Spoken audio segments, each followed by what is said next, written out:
Hi, and welcome to this live reading from You Are Not Here by Michael Albanese. And this is presented by Itsy Bitsy Book Bits. Hope your road is a long one. At this stage of your life, are you where you thought you would be? You are not alone. While I would love you to believe that everything in this book is breathtakingly unique and boldly original, it is not. There really is nothing new under the sun. This book was partially inspired by Ithaka, a beloved poem written in 1911 by the Greek poet Constantine Cavafy. Cavafy's poem was inspired by Homer's epic adventure, the Odyssey. Written almost 3,000 years before Cavafy, the Odyssey is a perilous story of an embattled king's 10-year quest to return home to Ithaca and retake his throne.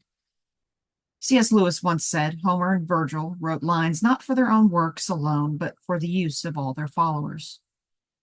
Old words become new again, to be seen with fresh eyes and interpreted by new minds, to resonate with new hearts, and to catalyze new work. How many hero's journey stories have been inspired by all that came before us? For our purposes, Ithaca will represent our dreams and goals, the destinations we invest our time, energy, and passion trying to get to. As with Odysseus, our journeys to Ithaca will not be linear. There are no direct roads, no shortcuts, and no such thing as a stormless sea. Our journeys will be defined by adversity and triumph. Sometimes our journey will take us to faraway places. Other times we can go far in life without having to go very far. Everything in these pages reflects collected thoughts, ideas, and anecdotes, and maybe some cliches from my journey, which has been, knowingly and unknowingly, inspired by many. It skews toward a creative life as it is the only life I know. I do not have any fancy degrees, nor did I attend college.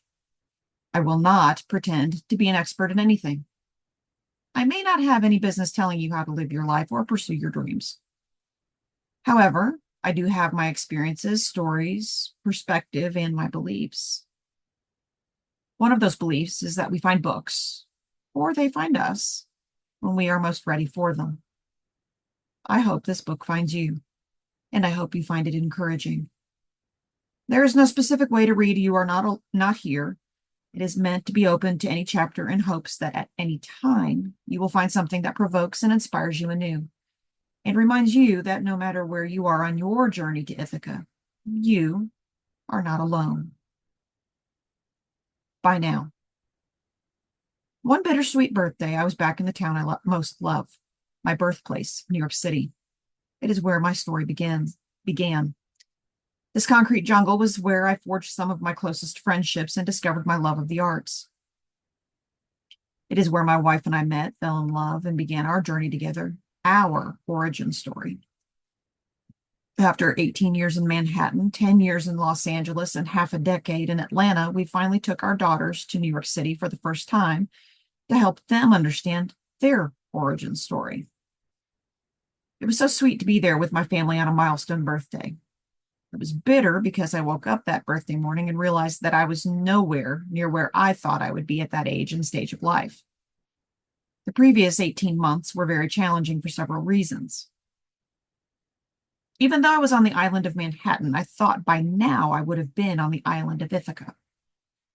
On this birthday, I felt overwhelmed. Yes, I was grateful to be alive and have another year of life, but I didn't know what my Ithaca was anymore, or if it even existed. I had lost my way, but I knew I was not alone.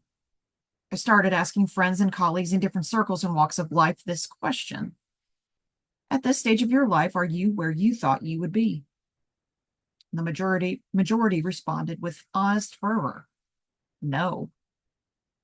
Why not? I would ask.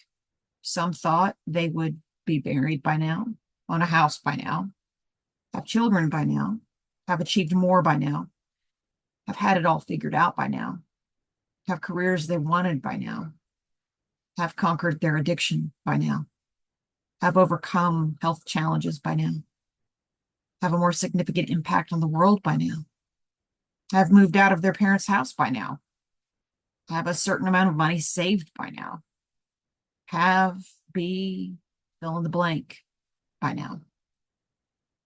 Two small, significant words. But we are not on the island of Ithaca yet. Better if it lasts for years, so you're old by the time you reach the island, wealthy with all you've gained on the way, not expecting Ithaca to make you rich. There's the rub. It is meant to be encouraging, illuminating the dark space between our dreams and realities. It challenges our expectations, encouraging us to reach the island when we're old. It also suggests arriving with no expectation of making you rich. What? In this culture? How is that possible? In the poem's final stanza, we discover two more small yet significant words. By then. And if you find her poor, Ithaka won't have fooled you. Wise as you will have become, so full of experience, you'll have understood by then what these Ithakas mean. At this stage of your life, right now, are you where you thought you would be? Worry not, reader and friend. You will become wealthy with all you have gained along the way. Why? Edward Albee was the first person I met in New York City. As a high school senior, I planned to move to Manhattan immediately after graduating. This involved selling a prized trumpet and selling my parents on the idea that I would attend a summer intensive at the American Academy of Dramatic Arts. 6 weeks in NYC that turned into 18 years. So I did what any naive young man embarking on his creative journey to Ithaca would do. I wrote a letter to Edward Albee. Who would be better to show me the ropes than a Pulitzer Prize-winning playwright? Mr. Albee replied to my letter with a postcard from Europe and an invitation to call him when I arrived in New York City. So I did. I met him at his Tribeca loft in my first week in New York. We spent 5 hours that afternoon drinking coffee and eating oatmeal cookies. That was the beginning of a mercurial, finite friendship. I was too young then to appreciate what I know now, that he was a genius, and whether you love all of his work or not, he was one of the greatest American playwrights. Albee was a challenging mentor. Fiercely honest, his presence was unnerving. Every conversation was cryptically fascinating, yet riddled with tension, which felt a bit dangerous. Reading and watching his plays and many others taught me that the truth is dangerous. In those early years, when I was trying to figure out what I was meant to do, he gave me gifts in the form of truth. He was the first person to insist really, that I was not a very good actor.